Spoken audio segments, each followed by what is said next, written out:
എല്ലാവർക്കും സ്വാഗതം. സങ്കീർണമായ വിഷയങ്ങൾ വളരെ ലളിതമായി ചർച്ച ചെയ്യുന്ന നമ്മുടെ ഈ വിവരണത്തിലേക്ക് കടക്കാം. ഇപ്പോൾ നിങ്ങളൊരു നഴ്സിംഗ് പ്രൊഫഷണൽ ആണെങ്കിൽ ഒരു കാര്യം നിങ്ങൾക്കറിയാം. ദിവസവും വരുന്ന പുതിയ പുതിയ റിസർച്ചുകളും വിവരങ്ങളും കണ്ടുപിടിച്ച് അതിനൊപ്പം ഓടിയെത്തുക എന്നത് ഒരു വലിയ പണി തന്നെയാണ്, അല്ലേ? ശരിക്കും ഒരു വിവരങ്ങളുടെ പ്രളയം പോലെ തോന്നും ചിലപ്പോൾ. അപ്പോൾ നിങ്ങൾക്ക് തോന്നുന്ന ഒരു കാര്യമല്ല ഇത്. സംഗതി സത്യമാണ്. ശാസ്ത്രീയ ലേഖനങ്ങളുടെ എണ്ണം കൂടി വരികയാണ്.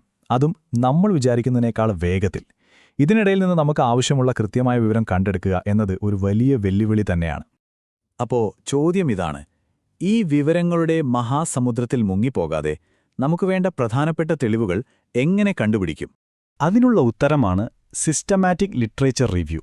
അതായത് ഒരു വിഷയത്തെപ്പറ്റി ചിട്ടയായി പഠിക്കുക. ഇത് നമ്മുടെ കയ്യിലെ ഒരു കോമ്പസ് പോലെയാണ്. നിലവിൽ എന്തൊക്കെ കാര്യങ്ങൾ നമുക്കറിയാം, എവിടെയാണ് ഇനിയും കൂടുതൽ പഠനങ്ങൾ വേണ്ടത്, പഴയ പഠനങ്ങളിൽ നിന്ന് എന്തു പുതിയ കാര്യങ്ങൾ കണ്ടെത്താം, ഇതൊക്കെ മനസ്സിലാക്കാനുള്ളൊരു രീതിയാണിത്. അപ്പോൾ എന്താണ് നഴ്സിംഗ് ഗവേഷണം? ചുരുക്കി പറഞ്ഞാൽ, നഴ്സിംഗ് പ്രൊഫഷനിലെ പ്രധാന വിഷയങ്ങളെപ്പറ്റി വിശ്വസിക്കാൻ പറ്റുന്ന തെളിവുകൾ കണ്ടെത്താനുള്ള ഒരു ശാസ്ത്രീയമായ വഴിയാണിത്. ഇതിന്റെ പ്രധാന ലക്ഷ്യം എന്താണെന്ന് വെച്ചാൽ, ക്ലിനിക്കൽ പ്രാക്ടീസ്, രോഗികൾക്ക് നൽകുന്ന വിദ്യാഭ്യാസം, ഇങ്ങനെയുള്ള എല്ലാ കാര്യങ്ങളും മെച്ചപ്പെടുത്താൻ വേണ്ട പുതിയ അറിവുകൾ ഉണ്ടാക്കുക, നിലവിലുള്ള അറിവുകൾ ശരിയാണോ എന്ന് പരിശോധിക്കുക, പിന്നെ അതിനെ കൂടുതൽ മെച്ചപ്പെടുത്തുക. ഈ വിവരങ്ങൾ കണ്ടുപിടിക്കുന്ന രീതിക്ക് തന്നെ വലിയൊരു മാറ്റം വന്നിട്ടുണ്ട് കേട്ടോ. പണ്ടൊക്കെ ലൈബ്രറിയിൽ പോയി ഓരോ ജേണലുകളും പുസ്തകങ്ങളും തപ്പിയെടുത്ത് മണിക്കൂറുകളോളം ഇരുന്നായിരുന്നു വിവരങ്ങൾ കണ്ടെത്തിയിരുന്നത്. എന്നാൽ ഇന്നോ ഒരു ഡിജിറ്റൽ വിപ്ലവം തന്നെ നടന്നു. ഇപ്പോൾ നമ്മുടെ കമ്പ്യൂട്ടറിൽ വിരൽത്തുമ്പിൽ ലോകത്തുള്ള ഏത് വിവരവും കിട്ടും. ഇലക്ട്രോണിക് ഡാറ്റാബേസുകൾക്ക് നന്ദി. ഓക്കെ, അപ്പോൾ നമുക്ക് കാര്യത്തിലേക്ക് കടക്കാം. ഈ വിവരങ്ങൾ ഫലപ്രദമായി കണ്ടുപിടിക്കണമെങ്കിൽ നമ്മുടെ കയ്യിൽ ചില നല്ല ടൂൾസ് വേണം. ഒരു നഴ്സിംഗ് പ്രൊഫഷണലിന് തീർച്ചയായും അറിഞ്ഞിരിക്കേണ്ട കുറച്ച് പ്രധാനപ്പെട്ട ഡാറ്റാബേസുകളെക്കുറിച്ചാണ് നമ്മളിനി സംസാരിക്കാൻ പോകുന്നത്. നമ്മുടെ ലിസ്റ്റിൽ ആദ്യത്തേത് സിനാഹൾ ആണ്. ഇതിന്റെ മുഴുവൻ പേര് cumulative index to nursing and allied health literature എന്നാണ്. പേര് പറയുന്നത് പോലെ തന്നെ ഇത് നഴ്സിംഗിനും മറ്റ് ആരോഗ്യമേഖലകളിലെ വിഷയങ്ങൾക്കുമായി പ്രത്യേകമുണ്ടാക്കിയൊരു ഡേറ്റാബേസാണ്.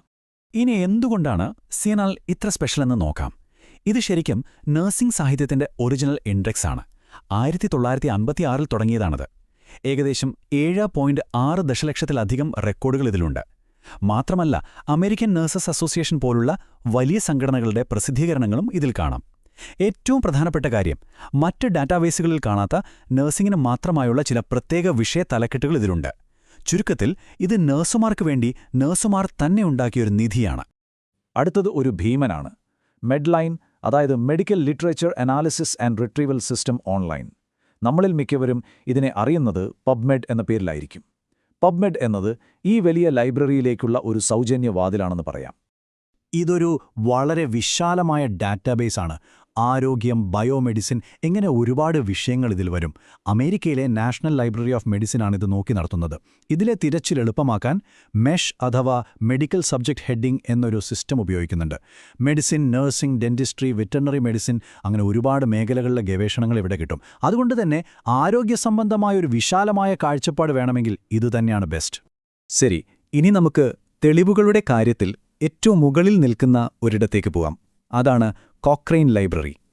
ആരോഗ്യ സംരക്ഷണ രംഗത്തെ തീരുമാനങ്ങളെടുക്കാൻ സഹായിക്കുന്ന ഏറ്റവും ഉയർന്ന നിലവാരത്തിലുള്ള സ്വതന്ത്രമായ തെളിവുകളുടെ ഒരു ശേഖരമാണിത്.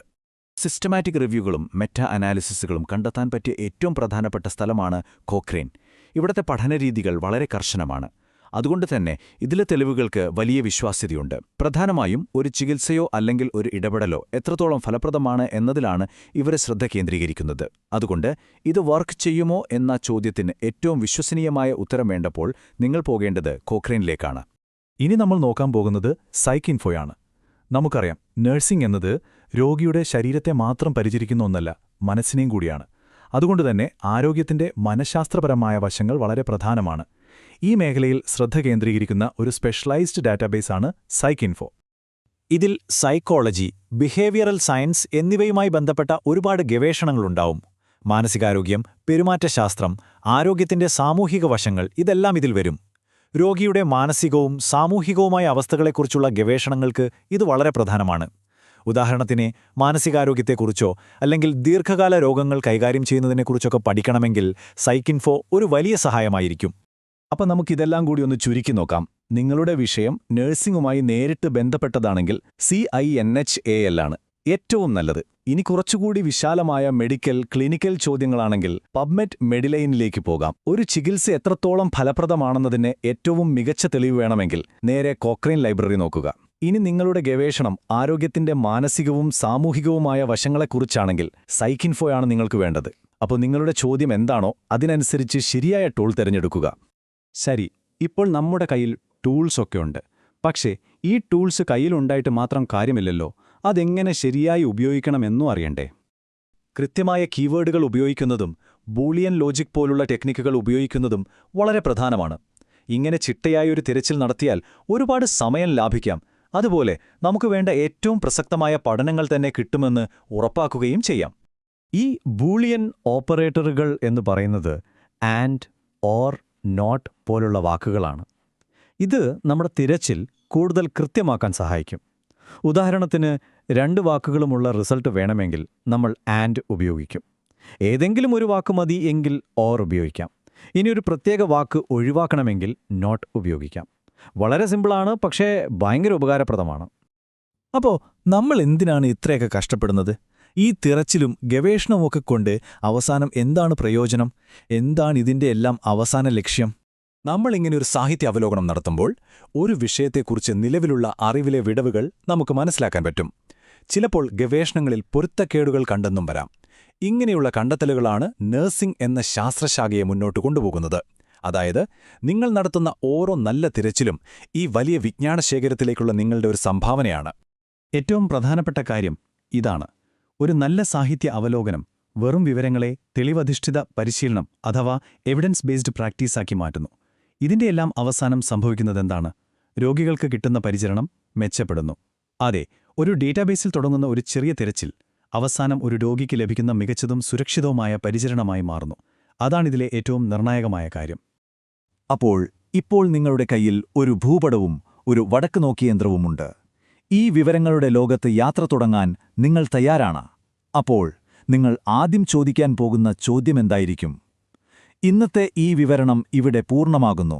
ഇനി നിങ്ങളുടെ അന്വേഷണങ്ങൾ ആരംഭിക്കാനുള്ള സമയമാണ്.